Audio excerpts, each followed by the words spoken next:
Hello and welcome to Meet the Press Now. I'm Ryan Nobles reporting in Washington, where we are officially entering a brutal stretch of partisan political warfare. After this morning, House Speaker Kevin McCarthy facing intensifying pressure from former President Trump and threats from his far-right flank, formally endorsed an impeachment inquiry into President Biden. Today, I am directing our House committee to open a formal impeachment inquiry into President Joe Biden. This logical next step will give our committees the full power to gather all the facts and answers for the American public. That's exactly what we want to know, the answers. I believe the president would want to answer these questions and allegations as well. And McCarthy's decision to essentially unilaterally open an impeachment inquiry comes less than 2 weeks after he explicitly said he wouldn't. He said this on the record: to open an impeachment inquiry is a serious matter, and House Republicans would not take it lightly or use it for political purposes.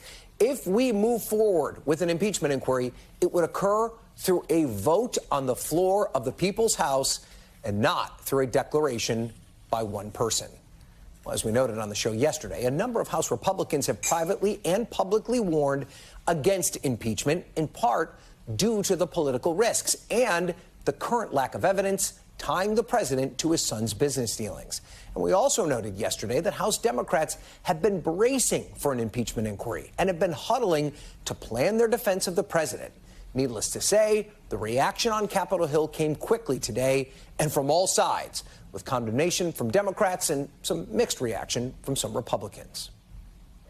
I think it's absurd. We have a Republican senator who's holding up all our military appointments, and now we have a group of Republicans, and McCarthy seems to let them go along, that want to go through the absurdity of impeaching a president when we have so many other things we have to get done. I don't think Leader McCarthy, Speaker McCarthy, needs any advice from the Senate on how to run the House. I assume that the House investigations have been so thorough that they have adequate support for this, and that this is not in any way a knee-jerk decision. It's dangerous. Well, that's why I said it's important to get the process right, because it's becoming more of a vote of no confidence. I think the American people are demanding that there be an impeachment inquiry, that there is enough evidence out there, there's enough smoke, there may be a fire there. I'm just wondering if the threshold and the bar for impeachment just seems to get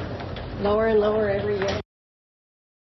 I still want to look at the evidence. I'm going to get a briefing later in the week on what evidence links President, at the time, Vice President Joe Biden, to Hunter Biden's activities. I haven't seen that link yet, and so I'm reluctant to agree with Speaker McCarthy. I think the impeachment inquiry is long overdue. Personally, I'm on the Oversight Committee, and I think that any other citizen that had stacked up against him what the president had stacked up against him right now would already be in court. A White House spokesperson today called McCarthy's move extreme politics at its worst, and that it was red meat for the extreme right wing. So McCarthy's now about to dive headfirst into an impeachment inquiry, cheered by conservatives ahead of a potential government shutdown, which actually also may be cheered by some conservatives. This, as members of his caucus seem to remind him daily that they have the power to call a vote to try and oust him anytime they like. I rise today to serve notice. Mr. Speaker, you are out of compliance with the agreement that allowed you to assume this role.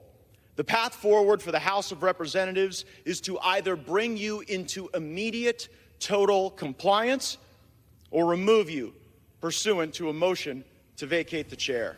Thanks for watching. Stay updated about breaking news and top stories on the NBC News app or follow us on social media.